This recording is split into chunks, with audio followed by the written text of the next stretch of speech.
My wife was about to get served divorce papers while standing in a hotel hallway wearing nothing but a bathrobe. I was 32 years old, sitting in a parking garage across from a Hampton Inn, hands on the steering wheel, staring at the building like it might confess if I waited long enough. I'd spent the last 2 years doing exactly that, waiting. Waiting for her stories to line up. Waiting for the knot in my stomach to stop tightening every time she said she was working late again. She used to smile when I asked questions.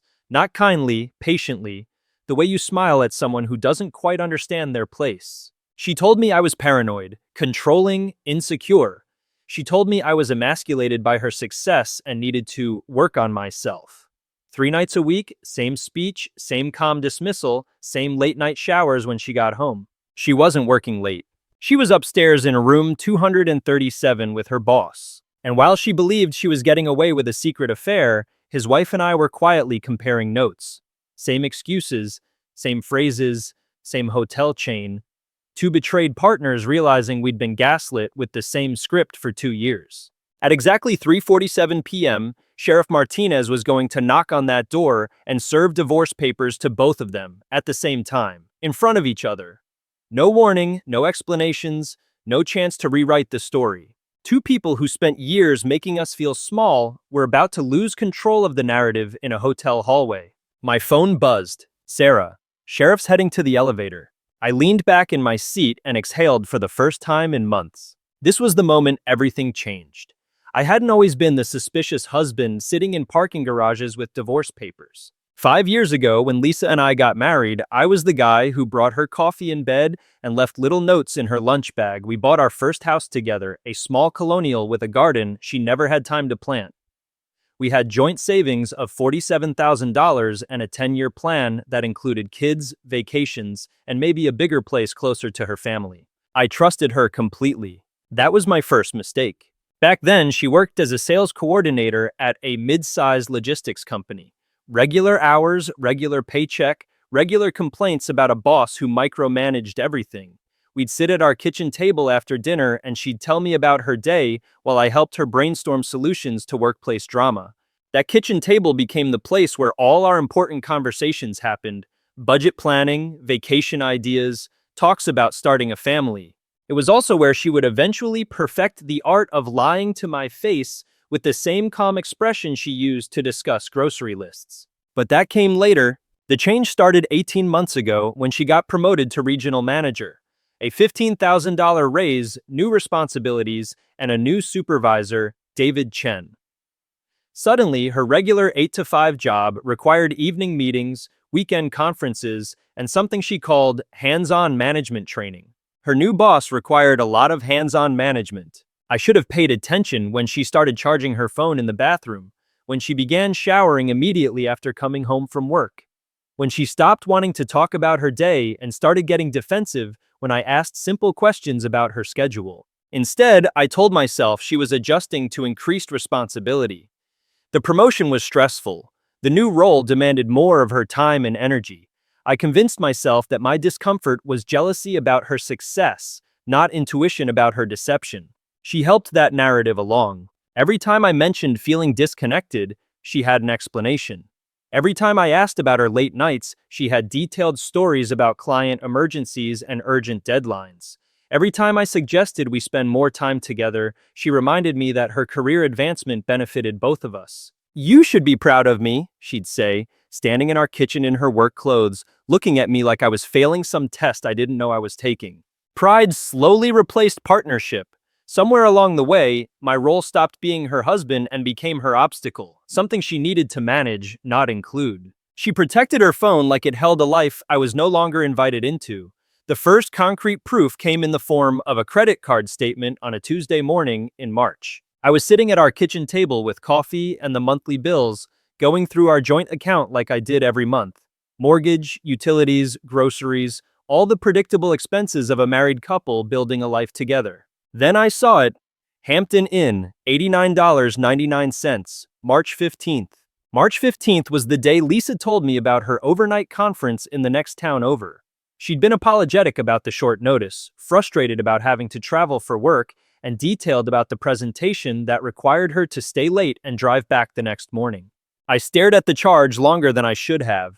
$89.99.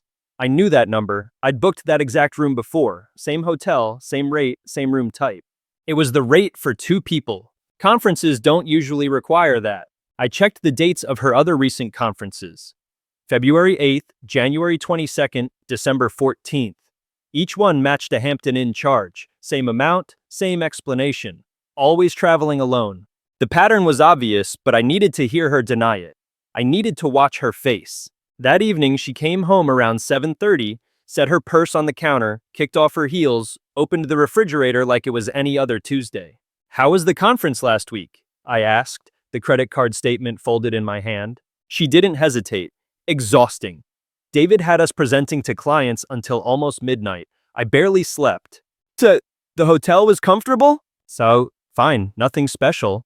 I unfolded the statement and set it on the counter between us. The Hampton Inn charge highlighted in yellow.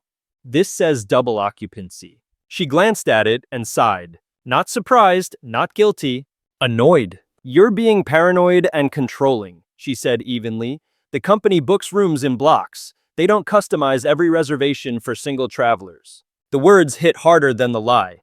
She wasn't defending herself, she was correcting me. "I'm just trying to understand." "Understand what?" she cut in. "That I have a demanding job? That my boss expects results? That sometimes work requires sacrifice?" She was looking at me the way she talked to difficult clients. Patient, polite, dismissive. That was the moment my stomach dropped. Not because of the hotel charge, but because I realized she wasn't afraid of getting caught.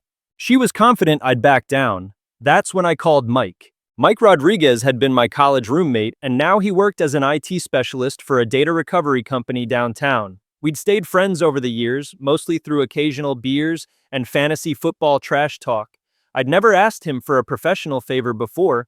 "I need help recovering some deleted files," I told him over the phone 3 days after the kitchen table conversation. "What kind of files?"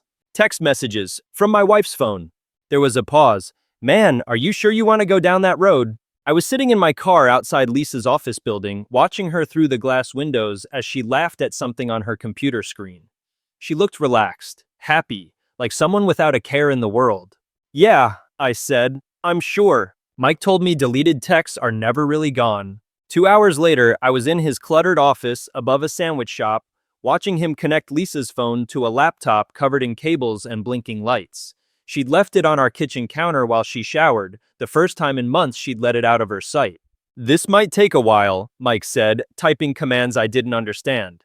"Data recovery isn't instant, but if the messages are there, I'll find them." How much?" I asked.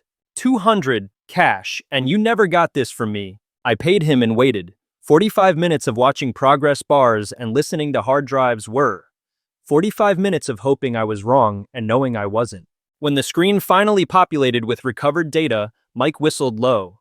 "Jesus, man, how long has this been going on?" 847 deleted messages. 18 months of conversations between Lisa and David Chen, covering nearly 2 years of an affair that had started quietly and grown bolder over time. Messages she'd been carefully erasing every few days to cover her tracks. I read them in chronological order, sitting in Mike's office while traffic hummed outside and my world collapsed one text at a time. The progression was unmistakable. Professional messages that became personal messages that became intimate messages that turned into explicit planning for hotel meetings.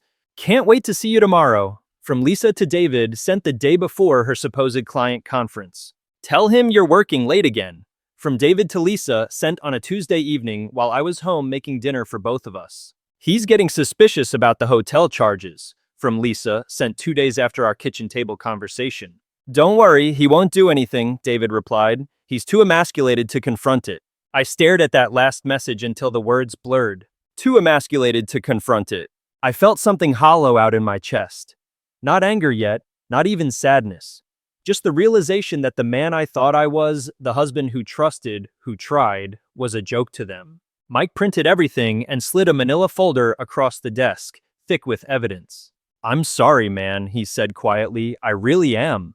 They were planning their future while I planned our anniversary. And that was the moment I stopped planning anything with her. That night, I did something I'd never done before. I started researching David Chen. Not because I wanted to confront him, I'd already learned how useless confrontation was from my wife's calm dismissals, but because I needed to understand who I was dealing with. If I was going to make decisions about my marriage, I needed the full picture. LinkedIn told me David was 43, married for 12 years, and had 2 kids in elementary school, regional manager, polished headshot, company events. He looked like the kind of manager who hid behind buzzwords in meetings. Careful, professional, and completely unremarkable. What LinkedIn didn't show was his wife, Sarah Chen. Small business owner, marketing consultant, married to David since 2012, according to her Facebook profile. The photos showed a woman who looked genuinely happy. Family vacations, kids' soccer games, anniversary dinners where she smiled at the camera like she meant it. She had no idea she was being betrayed too. I stared at her photos longer than I expected, not out of curiosity, but recognition. She looked the way I used to look in pictures with Lisa, trusting, unaware, like someone who believed the person next to her was on the same team. Finding her contact information took less than 10 minutes. Her business website listed her email, her office address, even her direct phone number. Sarah Chen Marketing Solutions, specializing in authentic brand storytelling and customer trust. The irony wasn't subtle. I spent 3 days writing and rewriting an email. How do you tell a stranger that her husband is sleeping with your wife? How do you prove something that sounds like the rant of a paranoid spouse? In the end, I kept it simple. Miss Chen, my name is Alex, and I believe our spouses are having an affair. I have evidence. Would you be willing to meet for coffee? I think we should talk.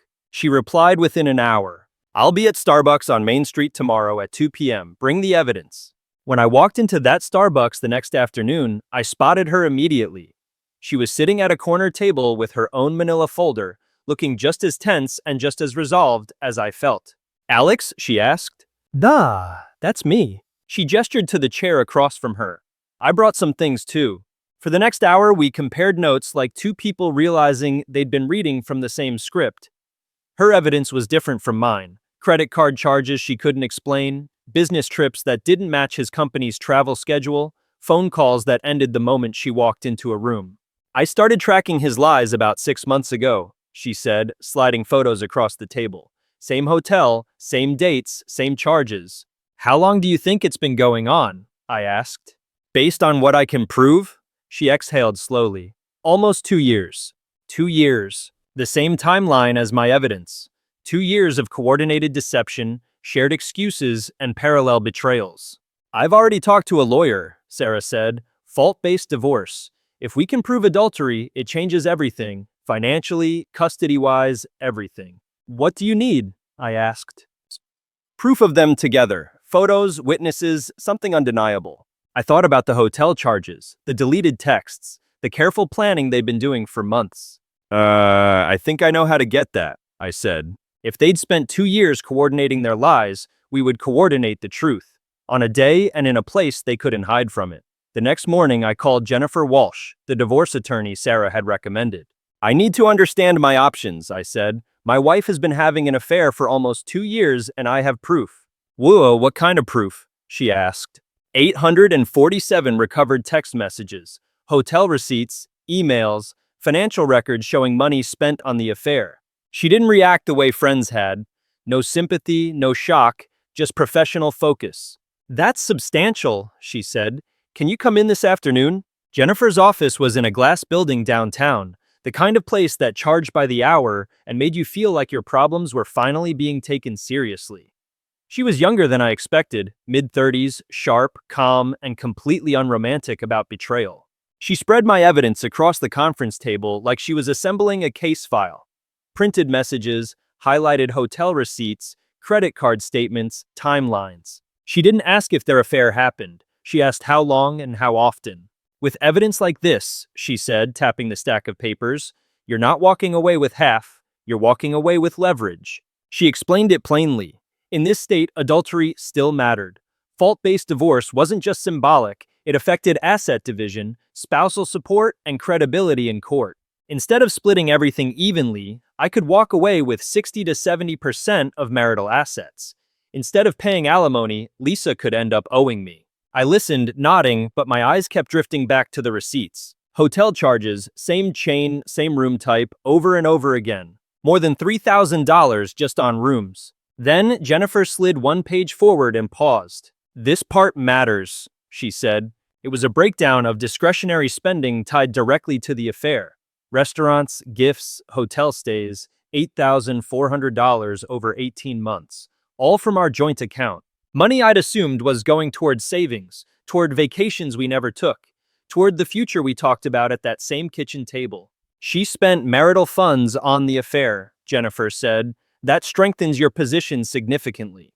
I stared at the number. $8,400. She hadn't just cheated, she'd financed it with the life we were supposed to be building together. Seeing that line item hit harder than any message. The lies were painful, but this was practical betrayal. This was choosing him with money that belonged to us. "There's something else," I said. "The other betrayed spouse and I want to coordinate service." Jennifer looked up. "Serve papers simultaneously?" "Yes, same time, same place." She considered it for a moment, then nodded. "It's unusual, but it's legal, and strategically, it's solid. It demonstrates coordination on their side, not yours." She walked me through the process carefully. Everything had to be official. No drama, no shortcuts. A sheriff, not a process server. Clear documentation, witnesses. Timing that left no room for denial. "Where do they usually meet?" she asked. "Hampton Inn on Route 9, I said. "Room 237. Same afternoon every week." She wrote it down slowly. Public hotel service means cameras, staff, records. It makes it very difficult for them to downplay what they were doing. That afternoon, I met Sarah near the courthouse. She'd just finished her own legal consultation, and the advice mirrored mine almost exactly. "My lawyer says we need a complete file," she said. "Timeline, finances, proof it's physical." So we built it together. Text messages from my side, credit card charges from hers, emails, travel inconsistencies, matching dates, 2 separate lives intersecting in the same hotel room week after week. By the time we finished, it wasn't just evidence. It was a story, clean, chronological, impossible to explain away. "This is more than enough," Sarah said quietly. "They can't call this emotional." The final step was coordinating with the sheriff. Sheriff Martinez had handled dozens of divorce services and understood exactly what we needed. No theatrics, just precision. "Thursday afternoons work best," he told us. "Hotel staff is around, but it's not crowded, fewer complications." They weren't just going to be served divorce papers.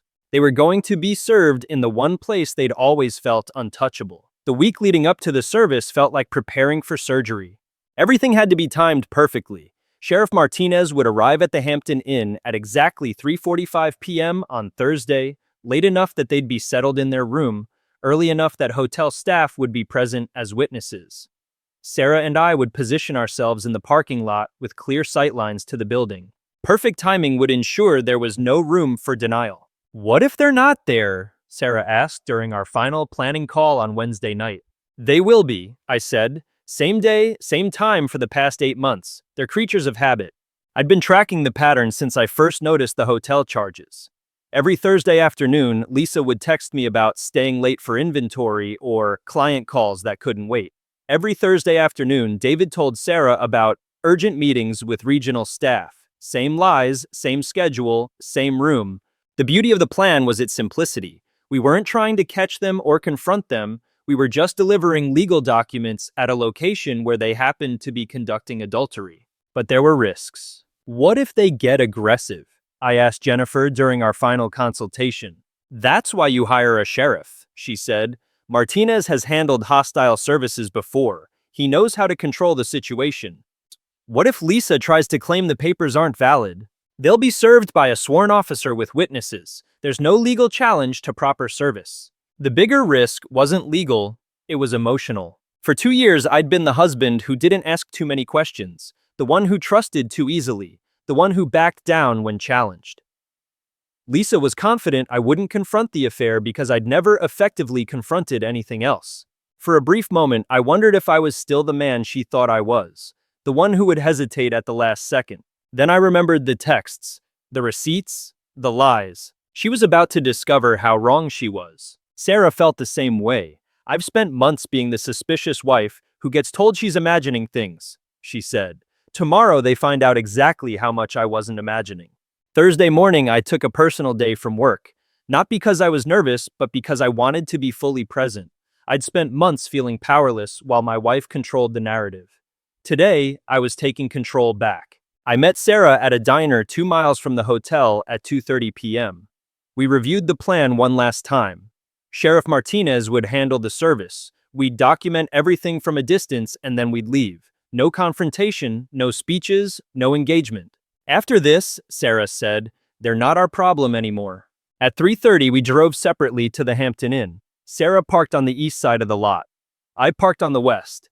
Sheriff Martinez was already there, waiting in his patrol car with the divorce papers sealed in official court envelopes. Lisa's car was in the lot. So was David's. They were both inside, exactly where they'd been every Thursday for months, completely unaware that their secret was about to become public record. After 3 weeks of planning, everything was in place. All that was left was the knock on the door. At 3:47 p.m., Sheriff Martinez walked through the front entrance of the Hampton Inn. I watched from my car as he crossed the lobby with the kind of calm confidence that came from doing this for a living. Badge visible, uniform pressed, official envelopes tucked under his arm. At the front desk, the clerk, a young woman barely old enough to look comfortable behind the counter, froze when she saw the badge. Martinez spoke quietly, showed her paperwork. She typed something into her computer, glanced up toward the security camera, then nodded. So, second floor, she said, lowering her voice. Room 237. Turn right. Sarah texted me from across the parking lot. He's heading up. This was it. The elevator doors closed behind Martinez and the lobby returned to its normal hum. Soft music, the hiss of the automatic doors, a family checking in with luggage. None of them knew they were about to witness the end of 2 marriages. 2 minutes passed. Then I saw movement in the second floor window. A shadow crossed the room fast. Another followed. Someone had heard the knock. The elevator dinged. The doors slid open. My wife stepped out first. She was wearing the hotel's white bathrobe, loosely tied, bare legs visible. Her hair was damp, curling slightly at the ends, and her face held the exact expression I remembered from the early days of our marriage. Confused, mid-thought, not yet afraid. She hadn't even had time to get dressed. David followed a step behind her, fully clothed but sloppy. Shirt untucked, collar bent, no tie. He looked like a man who'd rushed to grab whatever was closest, confident that he could still talk his way out of whatever problem had appeared. They stopped when they saw the sheriff. Martinez was waiting for them in the center of the lobby, positioned where everyone could see him. Lisa Bennett? He asked, his voice steady and clear. Yes? Her answer came too quickly. You're being served with divorce papers. He handed her the envelope. For a second, she didn't take it.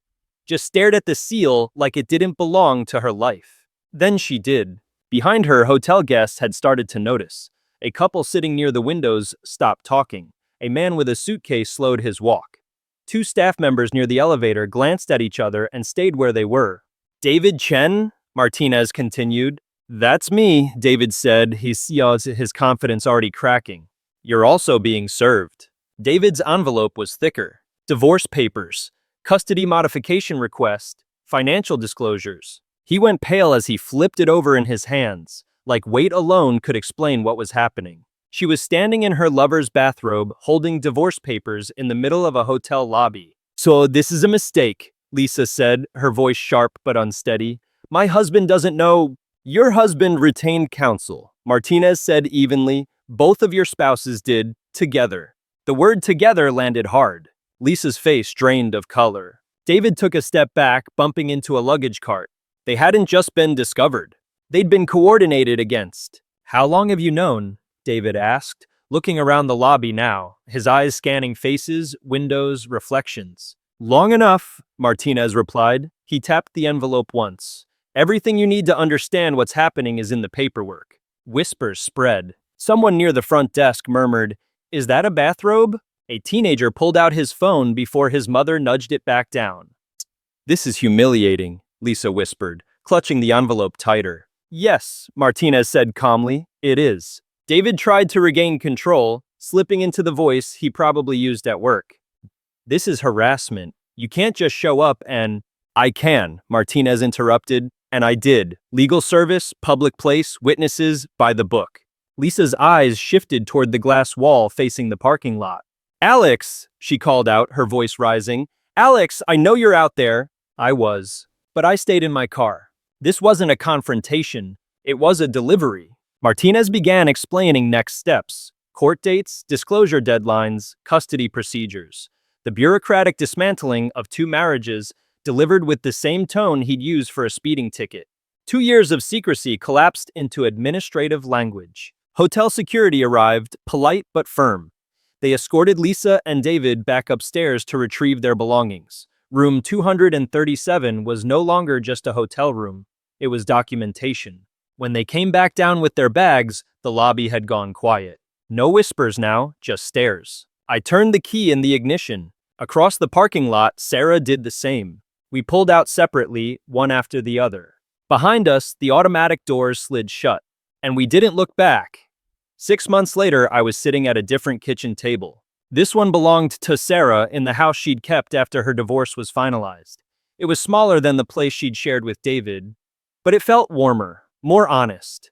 The morning light came through windows that weren't positioned to hide anything. We were having coffee and reading the newspaper like 2 people who'd learned what it meant to wake up without bracing for lies. David's lawyer called yesterday, she said, flipping past the sports section. He wants to modify the custody agreement again. Sixth time? She nodded. He keeps thinking if he pushes hard enough, I'll give up. I glanced down at my own paperwork, the final asset division from my divorce. Lisa had walked away with 30% of the marital assets and no spousal support. The evidence had made fighting pointless. How are the kids doing? Better than I expected, Sarah said. Turns out they noticed a lot more than I realized. We'd been together 3 months. Slowly, carefully. No rush, no promises built on adrenaline, just honesty. The fallout for Lisa and David hadn't looked the way they'd imagined. The exposure followed them, office gossip, neighborhood whispers. David stalled professionally. Lisa quit her job and moved back in with her parents at 31. Their relationship didn't survive the attention. My phone buzzed. Mike, drinks Friday? I want to hear how things turned out. I showed Sarah. She smiled. At least you're not asking him to recover texts anymore. Progress, I said. Later, as the coffee cooled, Sarah looked up from her mug. Do you ever feel guilty? I thought about it. They made their choices for 2 years, I said. All we did was stop covering for them. I didn't feel victorious. I felt calm, and for the first time in years, that was enough. The kitchen table wasn't a place for interrogations anymore. It was just where coffee cooled, sunlight moved across the floor, and the truth didn't need defending.